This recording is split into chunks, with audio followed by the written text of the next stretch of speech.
I read that you're supposed to wash your dishwasher. I'd never thought about doing that before, so I did some research to find out why.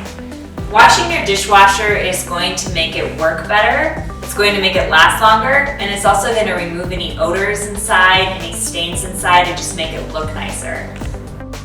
All that you need is some baking soda and some white vinegar, really simple, non-toxic products that you already have in your home, and then you need to start with an empty dishwasher. I love that this dishwasher has serviceable parts. Most other brands require a visit from the serviceman to remove the filters, clear the chopping blades, and clean the sub-basin, but Sharp's doesn't even require tools.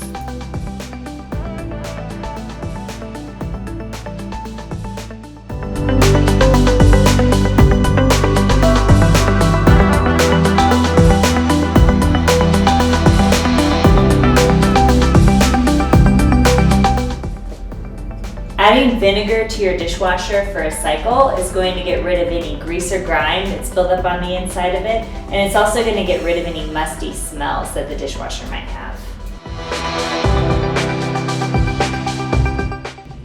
I'm going to measure out about a cup of baking soda, and then I'm going to spread it out along the bottom of the dishwasher. Clean your dishwasher with this method once a month to make your dishwasher last longer and run more efficiently. Learn more about the Sharp dishwasher on shop.sharpusa.com.